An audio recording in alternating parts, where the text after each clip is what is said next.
Tor, do you want that? Nice. I think a really interesting point came up here, where it doesn't matter if it's high, if they're out of position. Height only matters if they can get there, right? And obviously, in general, the higher we go, to an extent, the more spins we can get. So, if Tor is serving from here, and I'm playing the first ball to Tor, and just step around like we did before, and then you spin one here.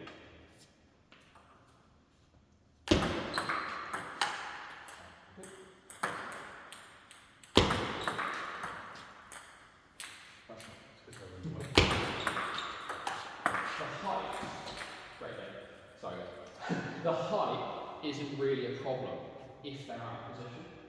So if we're going to play wide to forehand and then wide to backhand, we don't need to play such a tight margin over the net. Because if it's a bit higher, it's only a problem if they're waiting for it. But if they're late, the ball is dropped by then anyway. So it doesn't really matter. So because we go wide, we don't need to take so much risk. We can take the risk of trying to hit the white lines in the corners, but we don't also want to take the risk with the net, because then it's twice as likely we're going to miss in some ways, right? It's like two things that we're cutting the margin on. We only really want to cut the margin on one. You serve it a bit. So if I go really low wide, my width was perfect, but it hit, right? So I'd rather give that one a bit of height. Great. That's the perfect answer. I'd rather give it a bit more height so that I'm not going to miss in the net, and then if the only way I can miss is if I miss wide, right? Which we'll come on to now. Yeah. Okay, so next thing we're going to look at, transitioning from the flat serve, is completely empty balls. Okay, let me get out my board again. Got this in Denmark, and I can't get another one. So this side, he's just going to be doing absolutely nothing to pinballs, and for now we're just going to work on chop blocking it. Okay. In a match, sometimes we'd come around on forehand and hit it. Sometimes we'd probably try to attack with the pinballs as well. But for now, we're just going to get the feeling with chop block, because that's the safest option. Because as we all know, even if our backhand with long pimps, especially no sponge, feels good in practice, we can go to a match, we miss time a little bit, and we miss 15 in a row, and then it's all rubbish. And it's hard. Okay? So I want to give you the option that you can always just fall back on the average chop. You can always just be able to chop. Okay, Tor, so I'm just going to give you just completely empty balls to your backhand. And Tor's going to try and go anywhere. Because we're not going to get that much spin with pinballs, what you're going to try and do is go sometimes shorter, sometimes longer, sometimes faster, maybe sometimes a little bit slower. So try and beat me with position on the table. As I was saying to Sasha earlier, I think for pinballs players it's 4 corners. 1, 2, 3, 4, not just 2, because we can go short whenever we like if we've got a good touch. Okay? So I'm just going to be giving no spin. Okay.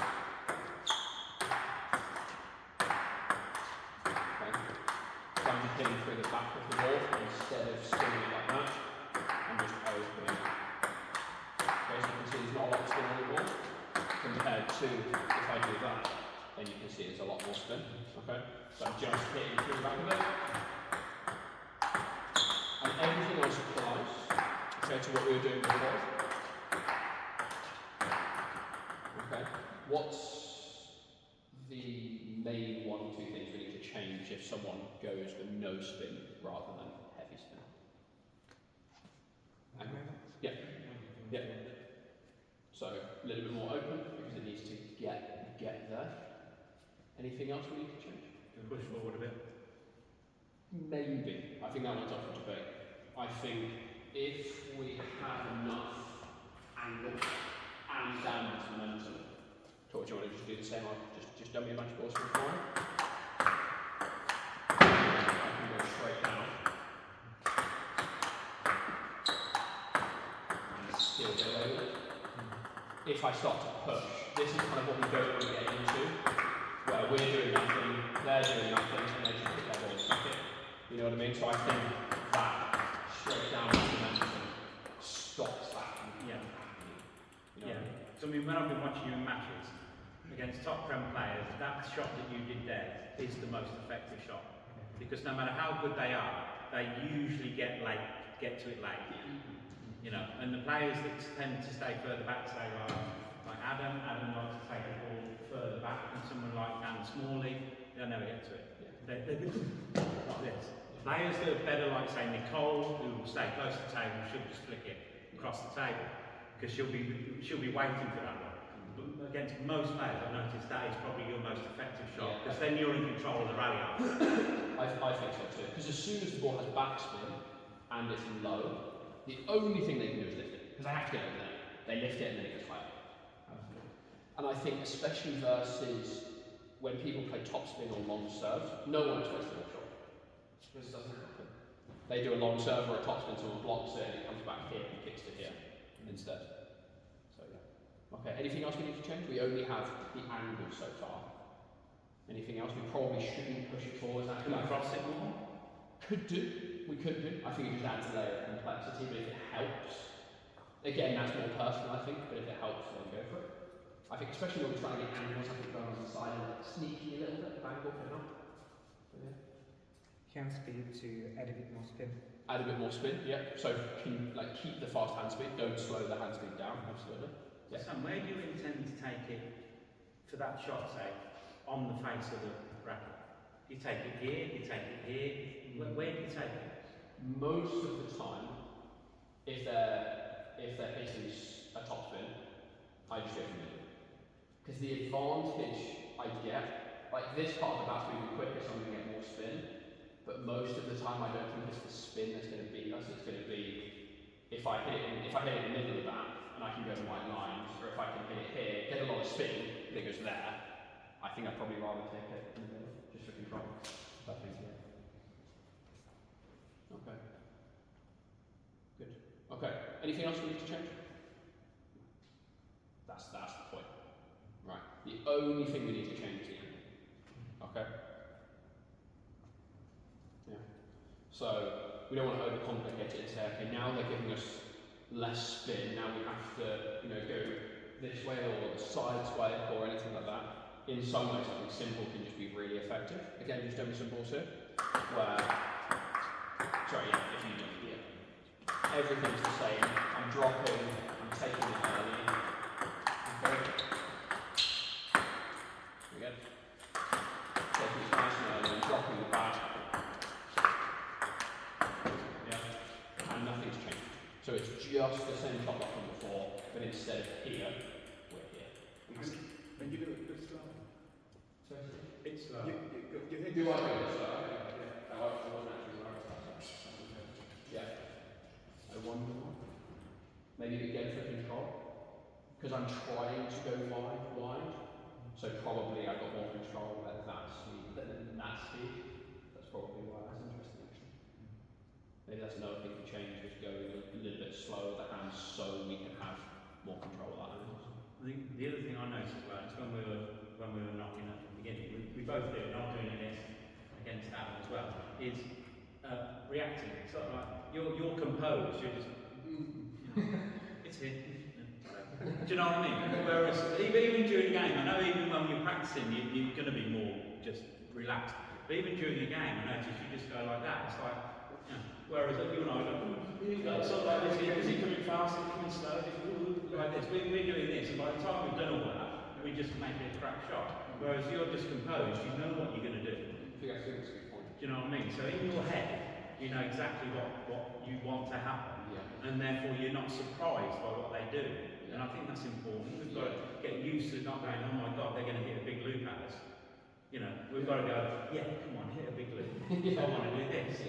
You've got to get it into your head that that's what you want to happen. Because then you're going to be able to kill it, rather than being worried that they might get a big shot and then go, oh, like this at it. I think it's a really good point about kind of being stable. So as soon as we move our body a little bit backwards or sideways or forwards, I know I'm doing that. And I'm all over the shop. And I think then we all weigh a lot more than a table tennis ball, right? It's really light, so any type of movement, even if we go back a bit, it's going to take so much pace out of the ball. You hit the perfect shot, it goes in the net. And then, so I think it's a really good way to be stable. Yeah, it is. So when you play a shot, it's minimal. Your foot goes forward, bang, that's it. You're not going like this. There's none of this sort of thing. You just go. Yeah. So there's not a lot of movement going on. Okay, last demo before we go on. So I'm going to go anywhere. The beauty of this is everybody's pinball's one side, and because we're trying to create no spin loops, if Tor's doing the exercise here, Tor, you can go anywhere.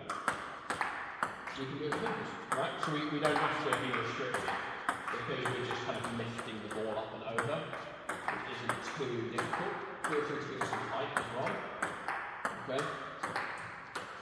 So this is what the exercise should look like.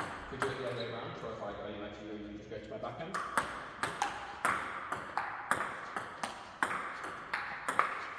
You can see how early I'm taking every ball. So within 2, 3, 4 shots, I'm confident I can get my opponent out of position. If I was taking it here, then I can't do the same thing. There's so much less pressure than there.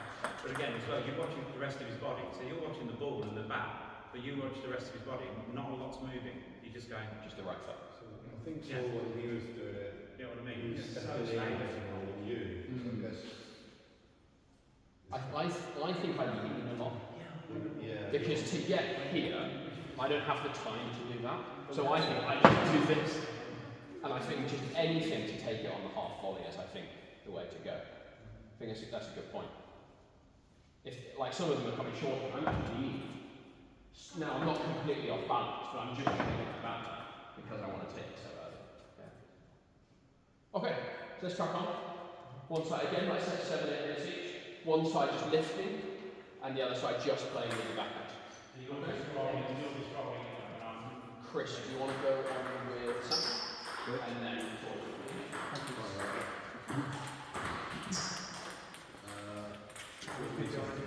Shall I feed?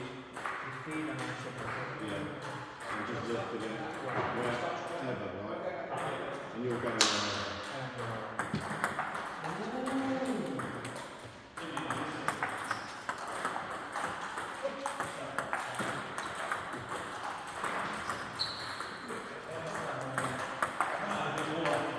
I could put a spinner it goes in.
Chris, feel free to take that.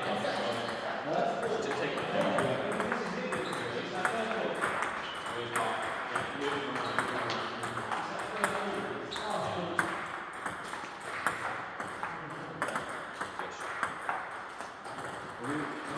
I'm feeding. Am I supposed to leave him? I'm feeding. Yeah. Do I leave him? No, just Oh, within reason.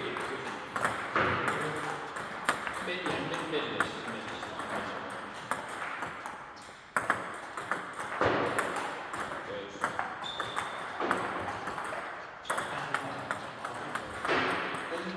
sorry, I'm showing them the ball. Just hit less of the ball, like we were doing earlier.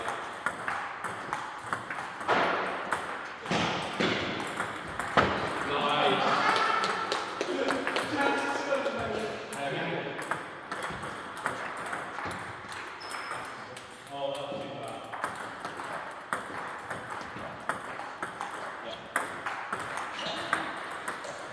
At the end of the day, you could get one or two of those, but this is also consistent. I'm going to go high and close it to the net. I'm trying to do the if I don't put some cold anymore.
Before we switch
just because I'm choosing when I'm doing it. But I already know in my head, I'm not really watching him.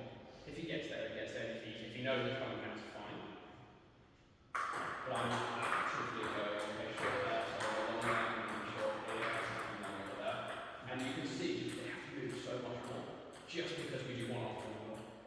Always target the long ones. Every time you bring them in short here, then long the other way. Anytime you go long that way, go short here. Okay? Cool. Change over, guys. Other side doing the exercise, so the other side is W. And then we'll move on to push after this.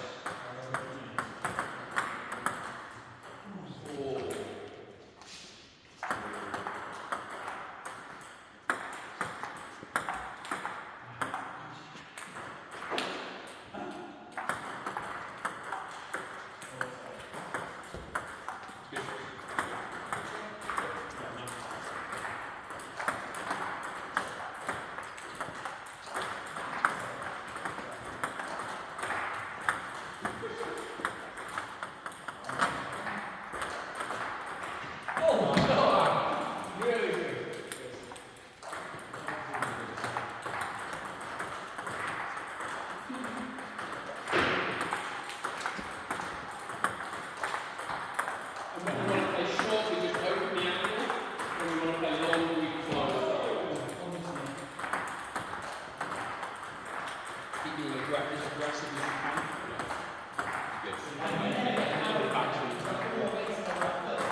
Feeling like this one for you? Or something you struggle with when people just kind of give you nothing? I think I'd do a bit better when they're attacking for. Okay. I Prefer the slow one. What if they've got less spin or more spin? What's easier for you? less less spin is easier. Do you prefer this rather than spinning technique? Yeah. I think, Because maybe it's not high enough for the spinning. And if you are a little bit lower, it's not too bad when you're against no spin, because you don't have to.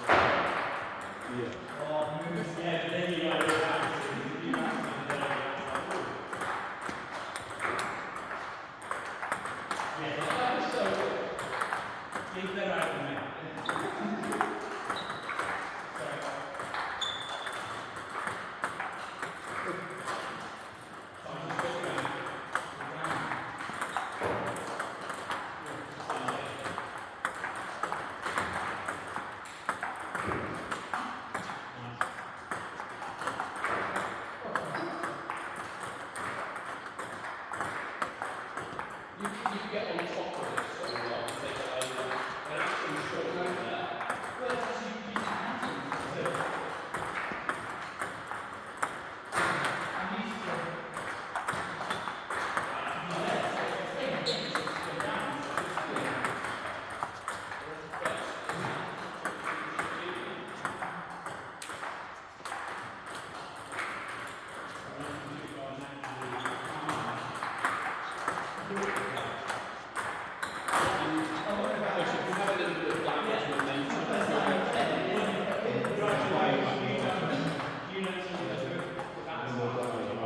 Yeah, so at the moment they're a little bit high because you're not pushing down. But as soon as we go push down a little bit, then it solves the height problem. Whereas you're kind of going in the same plane here. You're kind of going here. So I just pop up and whereas if you go down, actively down, then if you bring the back down. Yes. The delay is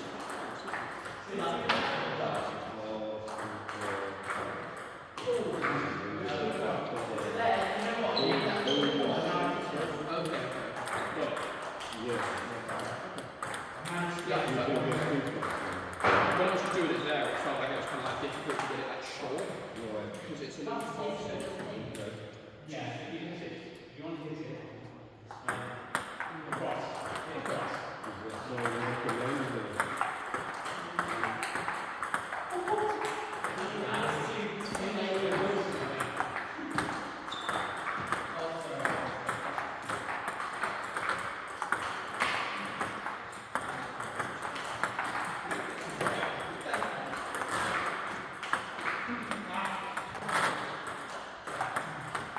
Okay, guys. Good stuff. Okay, grab a drink. We'll have like a 5-minute break. And then we'll go on to versus the push for the last kind of 40 minutes or so.